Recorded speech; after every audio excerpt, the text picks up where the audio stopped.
ఇంతకు మించిన అవకాశవాదం ఏంటో నాకు కనిపించలేదు వీళ్ళ దగ్గర. ఈ రోజున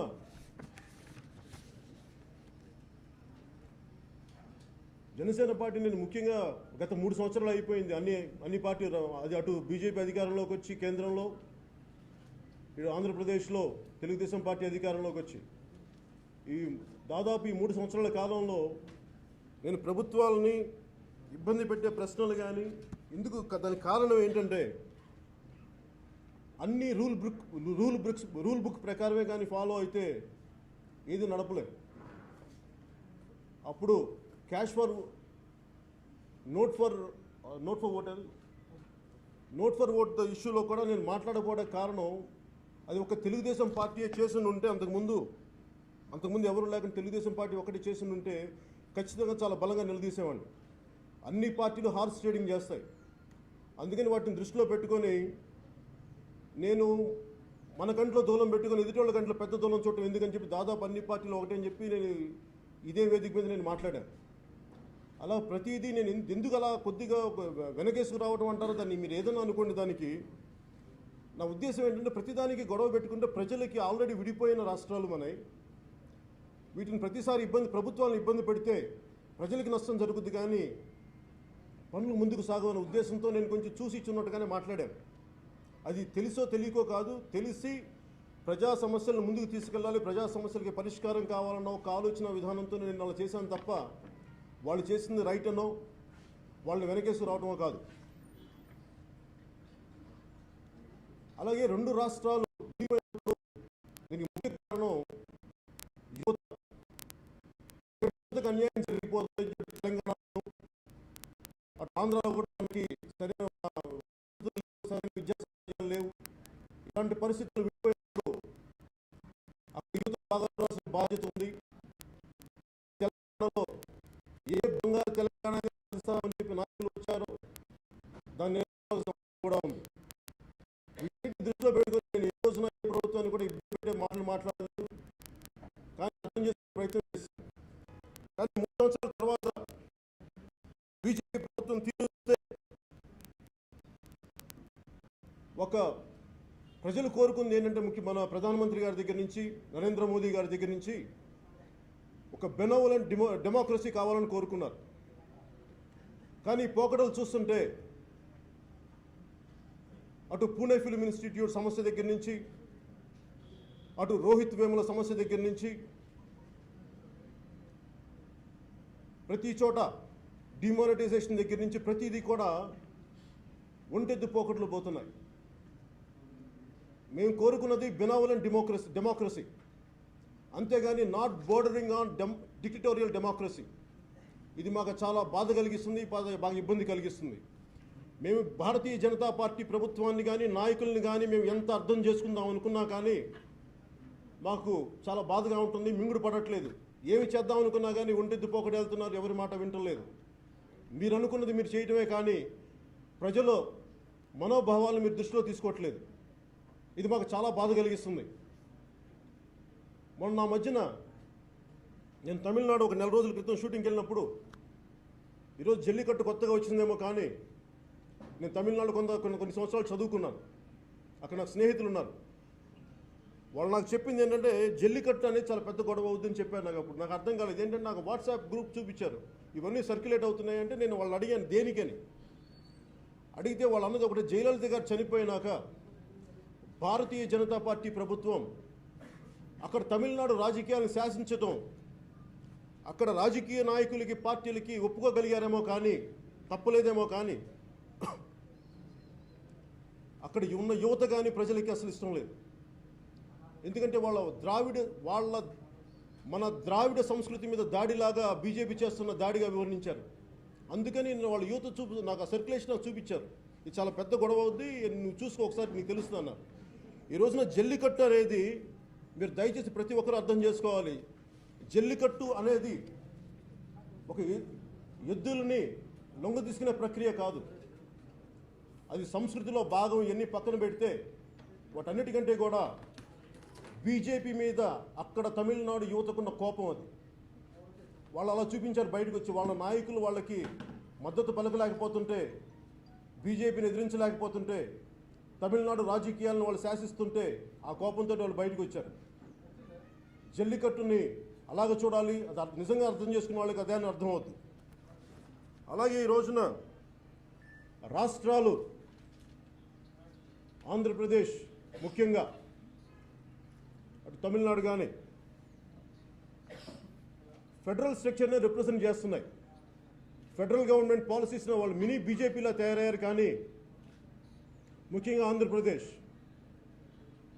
మినీ బీజేపీలా తయారైంది. కానీ అక్కడ తెలుగుదేశం ప్రభుత్వం లేదు. అక్కడ మీరు ఆ రోజున ఒక్కొక్కరు 5 సంవత్సరాలు కాదు, 10 సంవత్సరాలు కాదు, 15 సంవత్సరాలు కూడా సరిపోదని చంద్రబాబు గారు అంటే, వెంకయ్యనాయుడు గారు గొంతు చించుకొని ఇవ్వాలి, రాష్ట్రానికి ఇవ్వాలి, అన్యాయం జరిగిపోతుందని చెప్పి అందరినీ నమ్మకం కలిగించి ఓట్లు వేయించుకొని ముందుకెళ్ళాక ఈ రోజున సంజీవిని విద్యగా అదేమన్నా సంజీవినియా, లేదంటే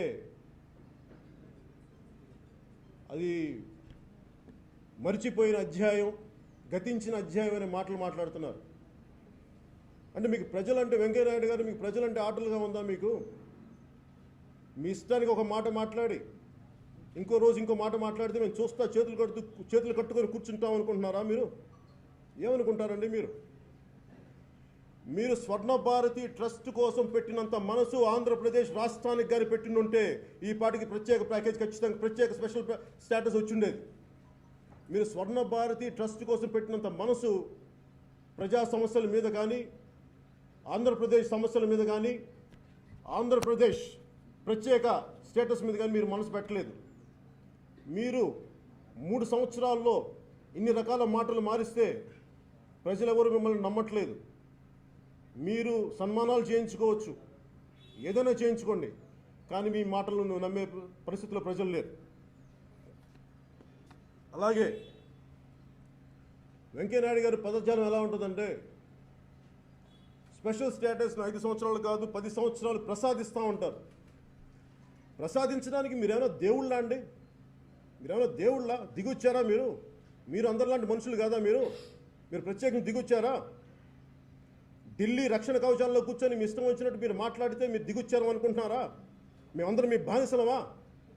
ఏమనుకుంటున్నారు మీరందరూ? మేము ఈ దేశ ప్రజలు మీరు ఇష్టానికి మాట్లాడితే కుదరదు. ఒకరోజు ఒక మాట చెప్పి ఇంకో రోజు ఇంకో మాట చెప్తే కుదిరి మేము ఖాళీగా కూర్చునే వ్యక్తులం కాదు, మనుషులం కాదు, ప్రజలం కాదు. మీరు దయచేసి మా ఆవేదన మీరు అర్థం చేసుకోండి. నోటికి వచ్చినట్టు, నోటికి ఇష్టం వచ్చినట్టు మీరు నాలుగు మడత తిప్పుతా మాట్లాడితే మేము కూర్చుంటూ సహించేది లేదు. మేము ఇక్కడ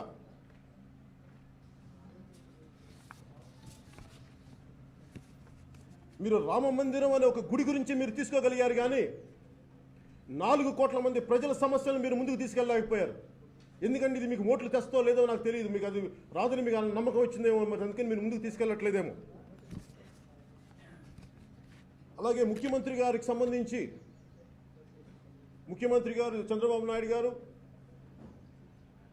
వారికి ముఖ్యంగా సపోర్ట్ చేయడానికి నేను కారణం వారి అడ్మినిస్ట్రేటివ్ ఎక్స్పీరియన్స్, వారి పరిపాలనా అనుభవం. నేను 2014 ఎన్నికల్లో చెప్పాను, వారి పరిపాలనా అనుభవం ఆంధ్రప్రదేశ్కి కావాలి అని చెప్పి. కేవలం పరిపాలనా అనుభవం ఒకటే దృష్టిలో పెట్టుకొని ఆయన ఆంధ్రప్రదేశ్ ప్రత్యేక స్టేటస్ గురించి ముందుకు తీసుకెళ్ళకపోవటం అది నైతికంగా ఆయన చేస్తున్న తప్పు. అది మీరు సరిదిద్దుకోవాలి. ఎందుకంటే మీరు మాట ఇచ్చారు. మీరు అంటున్నారు ఈ రోజున స్పెషల్ స్టేటస్ కాకుండా స్పెషల్ ప్యాకేజ్ వల్ల కాకుండా స్పెషల్ స్టేటస్ వల్ల కొత్తగా వచ్చే సమస్యలు ఏమేమి బెనిఫిట్స్ అని అడుగుతున్నారు. మీరే డిమానిటైజేషన్కి నేనే మద్దతు పలికాను అన్న ముఖ్యమంత్రి గారు, అలాగే నేనే చెప్పానని చెప్పిన తర్వాత మళ్ళీ నేను ఇది చాలా ఇబ్బందిగా ఉందన్నారు, చాలా గొప్పదన్నారు. మీరే 5 రకాల మాటలు మార్చారు. మీకే ఇన్ని సమస్యలు ఉన్నప్పుడు, మీకు ఇంత అనుభవం ఉన్న మీకే ఇన్ని రకాలుగా మీరు మాట మారుస్తున్నప్పుడు మరి దాని మీద మీరు మాట మార్చట్లేదని నేను ఎందుకు అనుకోకూడదు చెప్పండి. మీరు ఎందుకు కాంప్రమైజ్ అయ్యారో నాకు చెప్పండి. ఏ బేసిస్లో మిమ్మల్ని ఇబ్బంది పెట్టారో, మిమ్మల్ని ఎవరిని కాంప్రమైజ్ అవ్వమని చెప్పారో నాకు ఆ కారణాలు చెప్పండి. ఇది నాకు కాదు, మీరు ప్రజలకి చెప్పాల్సిన అవసరం. ఎందుకంటే మిమ్మల్ని నమ్మి ఓటేసి ఈరోజు మిమ్మల్ని అధికారంలో కూర్చోబెట్టారు. దయచేసి దీన్ని మీరు చేయనప్పుడు మీరు Lee Kuan Yew, Singapore ex premier, late ex premier లాంటి రాజధాని ఆయన ఆధ్వర్యంలో నిర్మించిన సింగపూర్ లాంటి దేశాన్ని నేను నిర్మిస్తాను, రాజధాని నిర్మిస్తానని చెప్పి ఈ రోజున మీరు ఎలాంటి వ్యక్తులను పక్కన పెట్టుకున్నారు? సుజనా చౌదరి గారు లాంటి వ్యక్తుల్ని. నాకు వీరందరూ వ్యక్తిగతంగా నాకు అందరూ పరిచయం ఉంది. సుజనా చౌదరి గారు కానీ, రాయపాటి సాంబశివరావు గారిని, నాకు వాళ్ళందరి మీద గౌరవం ఉంది. వాళ్ళ గౌరవం నాకు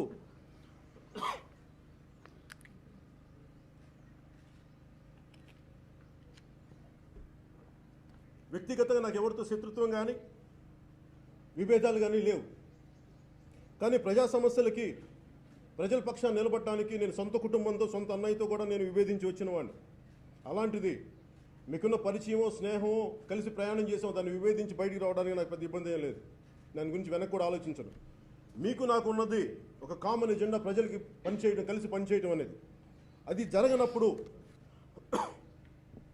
నేను ఎందుకు మీ పక్షం ఉండాలి? ఒకసారి మీరు నాకు చెప్పాల్సిన అవసరం ఉంది. నాకు కాకపోయిన ప్రజలకు చెప్పాల్సిన అవసరం ఉంది. సుజనా చౌదరి గారు మాట్లాడతారు, జల్లికట్టు స్ఫూర్తిగా తీసుకొని మీరు కోళ్ల పందాలు, పందుల పందాలు ఆడుకోమని చెప్పి. ఇదేనండి మీరు మాట్లాడే మాటలు? ఇన్ని కోట్ల మంది మనోభావాలు మీరు కించపరుస్తున్నట్టు కాదా? మరి మీరు ఏ స్ఫూర్తి తీసుకొని మరి బ్యాంకులకి మీరు రుణాలు ఎగ్గొట్టారో చెప్పండి. మీకు ఎవరు స్ఫూర్తి దానికి? ఆ మాట నేను మాట్లాడితే మీకు ఎలా ఉంటుంది? నాకు ఎంతో కాలం సుజనా చౌదరి గారి ఫైల్ ఇచ్చారు మాట్లాడమని. నాకు అర్థం కాలేదు. దాంట్లో నిజాలు నాకేంటో తెలియదు.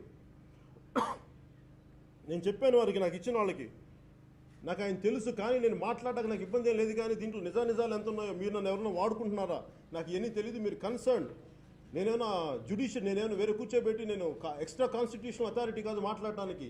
నిజాలు తెలుసుకునేంత యంత్రాంగం కానీ శక్తి కానీ నాకు లేదు.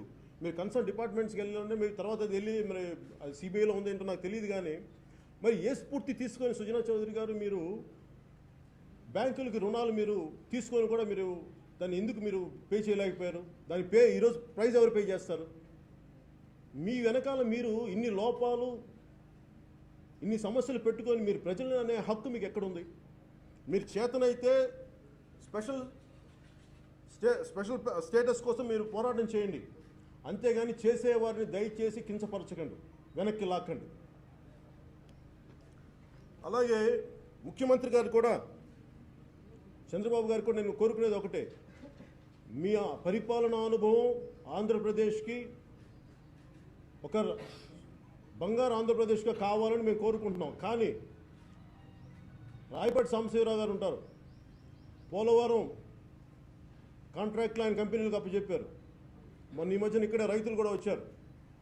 ఆ రైతుల పొలాల్లో మొత్తం అక్కడ తీసుకొచ్చిన మట్టినంతా తీసుకొచ్చి పచ్చడి పొలాల్లో వేసేస్తున్నారు. అలాగే ఎన్నో అవకతవకలు ఉన్నాయి పోలవరంలో అని చెప్పి రకరకాలుగా నాకు మాటలు వస్తూ ఉన్నాయి.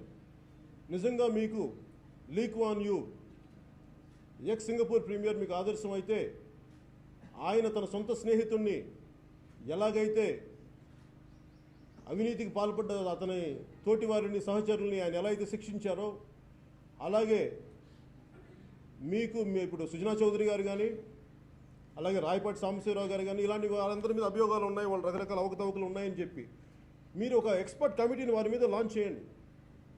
ఎందుకంటే మీరు ఒక ఓంబడ్స్మెన్ పెట్టండి రాష్ట్రానికి. ఇలాంటి ప్రాజెక్టులు ఏదైనా అవకతవకలు జరుగుతున్నాయా, ఇలాంటి వాటిని నేను ఉన్నాయంటే ఒక ఓంబడ్స్మెన్, ఒక్కళ్ళు కాదు, ఒక 5-6 మంది ఒక టీంని పెట్టండి. ఎక్స్ జ్యుడిషియరీ వ్యక్తులతోటి, బాగా అనుభవం ఉన్న వ్యక్తులు, ఇంటిగ్రిటీ ఉన్న వ్యక్తులతో పెట్టి మీకు మంచి పేరు తీసుకొస్తుంది. అంతేగాని మీరు కామ్గా నేను వాళ్ళు జరుగుతున్న చూస్తాను, సుజనా చౌదరి గారు ఏం మాట్లాడి నేను కామ్గా ఉంటానంటే అది జరిగేది అది మీకే మంచిది కాదు. నాకేంటంటే ఈ రోజుకి నేనేం కోరుకుంటున్నానంటే మీరు బెటర్ గవర్నెన్స్ ఇవ్వాలని నేను కోరుకున్నాను. కానీ మొన్న మీరు చేసింది కూడా నాకు చాలా ఇబ్బందిగా ఉంది. మీరు అక్కడ ఆ రోజు అక్కడ పోరాటం చేద్దాం అనుకున్న యువతకి, పీస్ఫుల్ ప్రొటెస్ట్ చేద్దాం అనుకున్న యువతకి మీరు పర్మిషన్ ఇచ్చి ఉండాల్సింది. అది వాళ్ళు నిర్ణయించుకుంది. అదేదో ఒక పార్టీ పిలుపో అదే కాదు, వాళ్ళకై వాళ్ళు నిర్ణయించుకుంది. ఎందుకంటే 26 నేను అనుకున్నాను. ఎందుకు పెట్టుకున్నారండి 26 అనే కారణం ఏంటంటే అందరూ ఒక రిపబ్లిక్ డే కాబట్టి అందరూ ఒక గుమి కొడతారు, అందరూ కలెక్టివ్ వాయిస్ కేంద్రానికి చెప్పొచ్చు అనే ఉద్దేశంతో యువత చేశారు. కనీసం మీరు వాళ్ళకి నడిచే ఒక గంట పర్మిషన్ ఇచ్చి ఉండాల్సింది.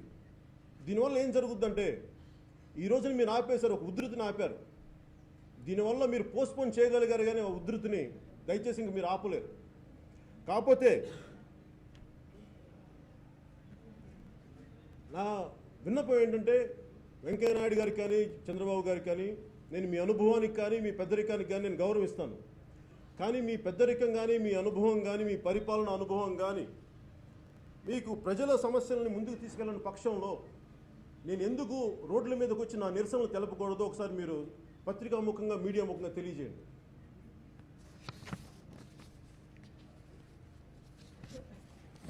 అలాగే కేంద్ర ప్రభుత్వాన్ని, మోదీ గారిని మిమ్మల్ని నమ్మకంతో గెలిపించారు, ప్రేమతో గెలిపించారు. అలాగే రాష్ట్ర ప్రభుత్వాలను కూడా ప్రేమతో గెలిపించారు. కానీ మీరు భయపెట్టి పాలిస్తానంటే ఎట్లా?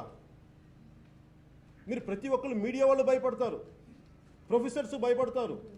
ప్రతి ఒక్కరిని భయపెట్టి పరిపాలిద్దాం అంటే కుదరదు. ఎందుకంటే పరిపాలన అనేది నాయకుడు పాలసీలు బాగలేనప్పుడు ప్రజలు వస్తారు, ప్రొటెస్ట్ చేస్తారు. మీరు చెప్పాల్సిన బాధ్యత ఉంది. అంతేగాని మీరు కేవలం పోలీసుల ద్వారా ప్రతిదీ కంట్రోల్ చేద్దామంటే మీరు ఒక్క పోలీసులతో ఒక కాశ్మీర్ని కంట్రోల్ చేయలేకపోతున్నాం. దేశం ప్రపంచంలో సమస్య అయింది. అలాంటిది మీరు దేశం అంతా ఈరోజు జల్లికట్టు అని చెప్పి తమిళనాడులో పోలీసులతో అక్కడ కంట్రోల్ చేయించి, ఆంధ్రప్రదేశ్లో యువత ప్రొటెస్ట్ చేద్దాం అనుకుంటే అక్కడ కంట్రోల్ చేయించి, ఇక్కడ తెలంగాణలో కూడా ఇలా చేస్తే కేవలం పాలసీల ద్వారా మీరు ప్రజలకి కమ్యూనికేట్ చేయాలి. కానీ మీరు పోలీసుల ద్వారా ప్రజల్ని, యువతని కంట్రోల్ చేద్దామంటే అది మీరు తాత్సారం చేసినట్టు, పోస్ట్పోన్ చేసినట్టు అవుద్ది. కానీ ఇది గోటితో పోయేదని గొడ్డల్లాగా తీసుకురావద్దు దయచేసి.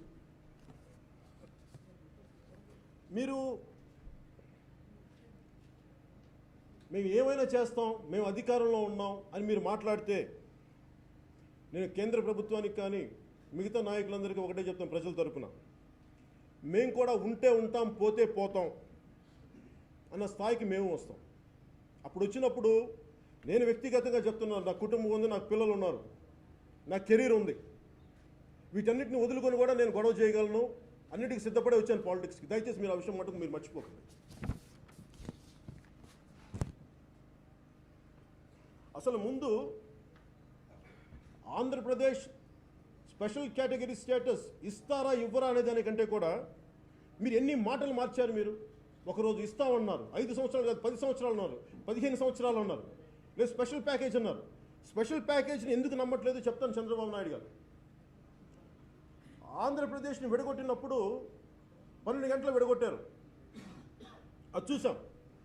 అలాగే ప్రజలకు ఉపయోగపడే స్పెషల్ కేటగిరీ స్టేటస్ ఇవ్వలేనప్పుడు స్పెషల్ ప్యాకేజ్ దానికి పేరు మార్చాం, కానీ దాదాపు అదే అన్నారు.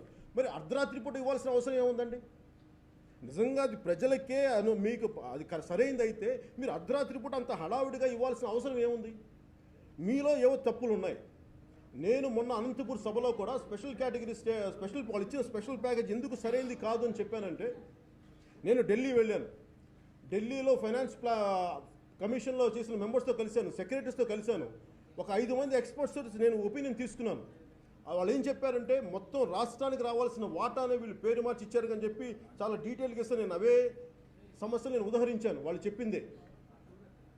అలాగే పోలవరం అది ఒక ఇంటిగ్రేటెడ్ ప్రాజెక్ట్. అది అటు నీటి అవసరాలకి, అటు వ్యవసాయ అవసరాలకి, అలాగే పారిశ్రామిక అవసరాలకి. కానీ వాళ్ళు ఇచ్చిన ప్రాజెక్ట్ ప్రకారం కేవలం ఇరిగేషన్కే తప్ప మిగతా వాటికి కాదు. దాని గురించి నేను అనంతపూర్లో మాట్లాడిన ఈ రోజుకి దాని మీద సమాధానం లేదు రాష్ట్ర ప్రభుత్వం నుంచి. అలాగే వెనుకబాటు 5 జిల్లాలను వెనుకబాటు జిల్లాలుగా గుర్తించామన్నారు. మరి గుర్తించి పంపించారా కేంద్రానికి? మరి ఎప్పుడు ప్రారంభిస్తారు? వాళ్ళు ఇచ్చింది 5 సంవత్సరాలు, అది కూడా మేము అనుకుందాం. మరి ఎప్పుడు మీరేం ప్రారంభించలేదు కదా. ప్రారంభించిన కాడికి మీరు ఏం న్యాయం చేస్తున్నట్టు ప్రజలకి? అందుకని ఇలాంటి వాటికి సమాధానం లేవు రాష్ట్ర ప్రభుత్వం దగ్గర. కేంద్రంలో ఉండే ప్రతి ఒక్కరికి మీరు ప్రత్యేకించి దయచేసి పుట్టలేదు. మీరు అందరిలాంటి మనుషులే. మీరు రక్షణ వలయాల్లో కూర్చొని మీరు శాసించండి, బాధ్యతలు తీసుకున్నారు, మేము వాటిని గౌరవిస్తాం. కానీ అది మీ వ్యక్తిగత ప్రతిష్టలకో లబ్ధికో మీరు ఇష్టం వచ్చినట్టుగా మా మీద రుద్దాలనుకుంటే మటుకు, ముఖ్యంగా దక్షిణాది రాష్ట్రాల నుంచి మీకు చాలా పెద్ద ఎత్తున నిరసనలు వస్తాయి. దయచేసి వాటిని మీరు మర్చిపోకండి. మీకు ప్రజలు బానిసల్లా కనిపిస్తున్నారేమో. బానిసలు తిరగబడితే ఎలా ఉంటుందో కూడా మీకు తెలుస్తుంది వచ్చే రాబోయే కాలం. నేను మొన్న ఈ మధ్యన ఉత్తరాది దక్షిణాది వివక్ష అని చెప్పాను. కొంతమందికి ఇబ్బంది కలగచ్చు. అదే నాకు తెలుసో తెలియకుండా తెలిసే మాట్లాడాను. దానికి కారణం ఏంటంటే దాదాపు 1500 మంది చనిపోతే కానీ తెలంగాణలో అక్కడ హెడ్లైన్స్ అవ్వవు. నేషనల్ హెడ్లైన్స్లో తెలంగాణలో కొన్ని 100 మంది చనిపోతే కానీ జాతీయ స్థాయి అట్రాక్షన్ రాదు, దృష్టి రాదు. అప్పుడు ఇలాంటి సమస్య ఉందా రాదా తెలంగాణకని అలా అందరూ కదిలి వచ్చారు. కానీ ఢిల్లీలో ఒకటి తుమ్మినా, ఒకళ్ళెవరో కాలు జారి పడిపోయినా అది మొత్తం జాతీయ న్యూస్. అంటే మీరు రాష్ట్రం దేశం అన్నీ ఒక సమిష్టి ఇది అనుకున్నప్పుడు మీరు ఎందుకు సమానమైన అవకాశాలు ఇవ్వరు? జాతీయ స్థాయి పత్రికలు కూడా అర్థం చేసుకోవాల్సింది. దక్షిణాదికి కూడా మీరు దయచేసి ఇంపార్టెన్స్ ఇవ్వండి. అంతేగాని కూర్చోబెట్టి ఎంతసేపు ఉత్తరాది తాలూకు న్యూస్నే మాకు రుద్దితే దక్షిణాది తాలూకు మీరు చెప్పరా? మీరు హిందీ మేము గౌరవిస్తాం, దక్షిణాది భాషను కూడా మీరు గౌరవించండి, మేము కోరుకుంటున్నాం. అది కేవలం ఓట్లకే దక్షిణాది వారా? మిగతా వాటికి కాదా? ఆత్మగౌరవం లేదా మాకు? రోడ్ల మీదకి రావాలా మేము? దయచేసి మీరు అర్థం చేసుకోండి. దీని కారణం కూడా మీరు ఒక రాష్ట్రాన్ని విడగొట్టినప్పుడు, దక్షిణాది రాష్ట్రాన్ని విడగొట్టినప్పుడు తేలిగ్గా 12 గంటల్లో విడగొట్టగలిగిన మీకు యూపీ కానీ విదర్భ కానీ 4 రాష్ట్రాలుగా విదర్భని మహారాష్ట్ర నుంచి విడగొట్టాలని, ఉత్తరప్రదేశ్ 4 రాష్ట్రాలుగా విడగొట్టాలని ఎప్పటి నుంచో ఉంది. దానికి ఇప్పుడు ఈ రోజున మీకు 100% మీకు 300 పైన మెజారిటీ ఉంది. మీకు మొత్తం మెజారిటీ ఉంది. ఈ రోజున మీరు ఏ పాలసీ అనుకుంటే ఆ పాలసీ మీరు చేయగలుగుతారు, ఏ బిల్ అంటే ఆ బిల్ పాస్ చేయగలుగుతున్నారు. అలాంటిది మీరు ఇప్పుడు ఎందుకు విడగొట్టట్లేదు? అంటే మీకు ఉత్తరాది ప్రాబల్యం బలంగా ఉండాలి, ఎందుకంటే మిగతా కంట్రీని కంట్రోల్ చేయాలి. దక్షిణాది రాష్ట్రాలు మీకు ఎప్పుడు చిన్న చూపుగా బానిసలుగా ఉండాలి. ఇదేనా మీ ఆలోచన విధానం? నాకైతే అదే కనిపిస్తుంది. ఇక్కడ దక్షిణాది ప్రజలు ఎక్కువ మంది మేధావులు కూడా ఇదే కనిపిస్తుంది. వాళ్ళందరి తరపున నేను మీకు ఈ మీడియా ముఖంగా ఈ మాట చెప్తున్నాను. మీకు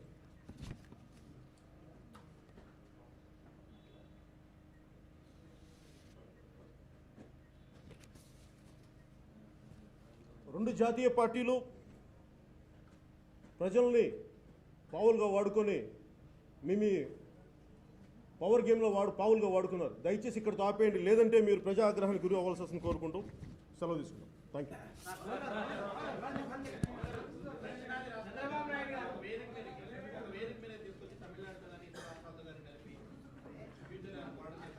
దక్షిణాది రాష్ట్రాలు అన్న దానికి కారణం ఏంటంటే I'm very clear about what I'm saying. We love our motherland, we bow to our motherland, we respect our motherland. But if you keep on degrading the Dravidian culture, definitely we'll raise our voice against North Indian elite leadership. I'm not going back on my words. Unless you understand the agony and pain of South, we'll make you understand. Chandrababu Naidu గారు మీకు చాలా భయపడుతున్నట్టుంది. ఎందుకంటే మీరు ఆడ బలమైన నాయకులు ఎదుగుతున్నందుకు భయమా, లేకపోతే కనుక నిన్న మీడియా కూడా మాట్లాడి మిమ్మల్ని టార్గెట్ తీసుకునే? లేదు సార్, నా ఉద్దేశం ఏంటంటే భయపడి కాదండి. ఇది ఎవరిని ఎవరు భయపెట్టగలరు ప్రజాస్వామ్యంలో? నేనేమంటానంటే పాలసీ లోపల నేను పాలసీలు ఎత్తి చూపిస్తున్నాను, అది దాన్ని అర్థం చేసుకుంటున్నారు. అంతేగాని నన్ను చూసి భయపడుతున్నారు అన్ని ఒక అవివేకమైన ధోరణి నాలో అయితే లేదు. నా ఉద్దేశం మీరు అర్థం చేసుకోవాల్సింది ఇక్కడ ఏంటంటే, నేను మొన్న కూడా చెప్పాను, మీరు కూడా అడిగినట్టున్నారు. జనసేన పార్టీని నేను ఎందుకు ఆలోచించి మెల్లిమెల్లిగా అడిగేస్తున్నాను. నేను ముందే చెప్పాను, 2014 అప్పుడు చెప్పాను, నేను 25 సంవత్సరాలు నా జీవితాన్ని సంవత్సరాలని నేను ప్రజా శ్రేయస్సు కోసం పనిచేయడానికి వచ్చాను. అంతేగాని ఇది అధికారంలో ఉంటుందా లేదంటే ప్రజా సమస్యను ముందుకు తీసుకెళ్ళడానికి పార్టీ పెట్టాను. అలాగే కాకపోతే ప్రాక్టికల్గా నేను చూడాలి. ఎందుకంటే మనం ఐడియలిస్టిక్ పాలిటిక్స్ మాట్లాడాలని నాకు ఇష్టం. నేను ఐడియలిస్టిక్ నాకు పర్సనల్గా నేను వ్యక్తిగతంగా ఉండగలను, ఎలా ఉండగలను.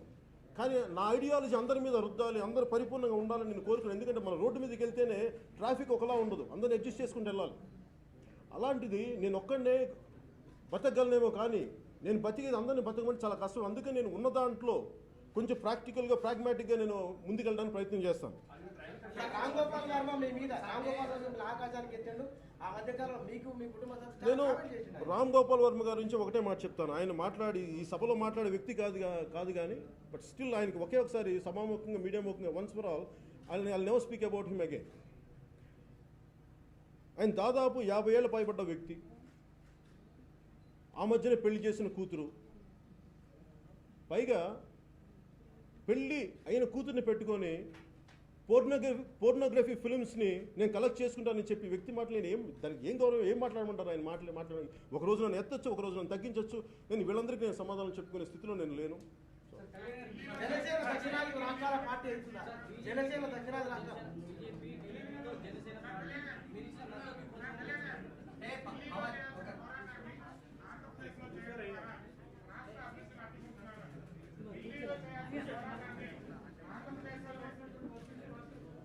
ఢిల్లీలో చేయాల్సిన పోరాటాన్ని